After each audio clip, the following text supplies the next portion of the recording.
I'm Babelfish5, and today I would like to review my Cookset that I reach for the most when I'm out on trail.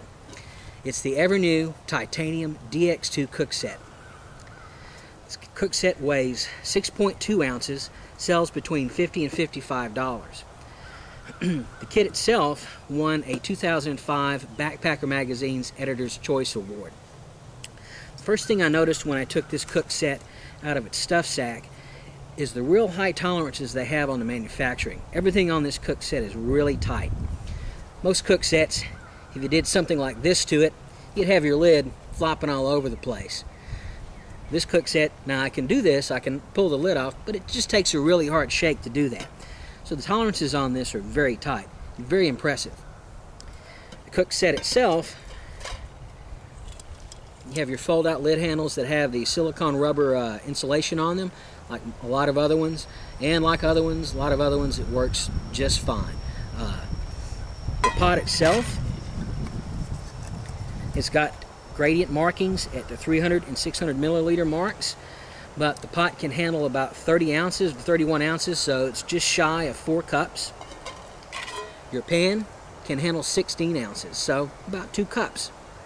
But the really neat thing about this kit is this.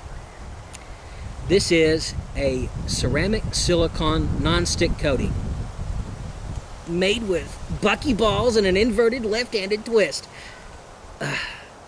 Okay, I made that last part up. It's just a ceramic silicone coating.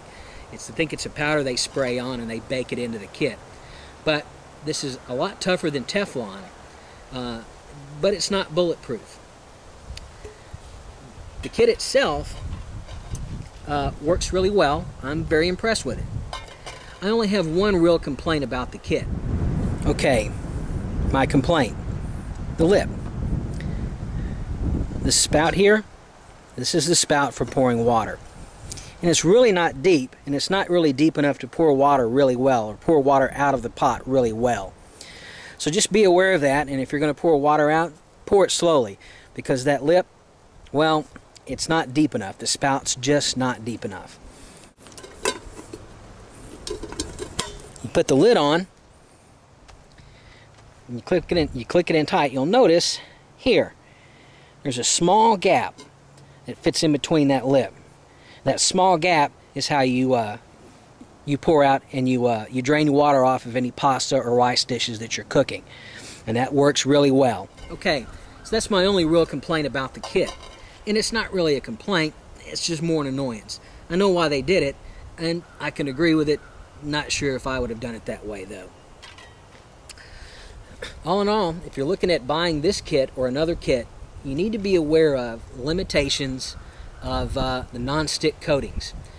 There's no non-stick coating that's bulletproof, and this included.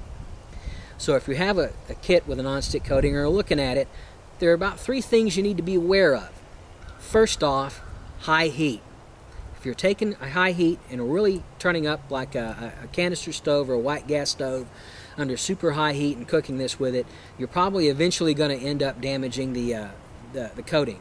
Now, most of these types of coatings, including Teflon, has a tendency to kind of bubble and flake off. So over a long period of time, you'll end up with a pan that the non-stick coating's gone. Doesn't mean you can't use the Cookset. It just means they're no longer non-stick. No single points of flame on this. It needs to have a broad diffuse flame at moderate heat. Most of your canister stoves and white gas stove cookers just have to turn the heat down a little bit on this. I have a tendency of using alcohol stoves, and I've never had I don't think my alcohol stoves get hot enough to do anything on that. I kind of like the Trangia type stoves. So I've never had one of those get hot enough, and I've been using this for a bit. So, and my coating looks almost like new. The only stove I think you would have a problem with on it is with a non-stick coating on any cook kit would be a whisper light. Whisper lights only have 2 settings, and that's off and explosion. So over time, I've seen one of these pots over time on a whisper light have problems, and this non-stick coating just kind of go away. The last thing to remember on this is abrasives. Don't use abrasives on the non-stick coatings. So like one of the little scratchy pads on a sponge is not a good idea. You want to clean these with a very soft, damp, soapy sponge or a soft, damp, soapy bandana. Rinse out what you've cooked, and wipe everything out with your damp bandana or your damp sponge and rinse them out again, and you have a pot that is clean and ready for your next use. So I hope you found this video useful. If you have, please leave me a comment and give me a 5-star rating. I'm Babblefish5. Thanks for watching, and I'll see you on the trail.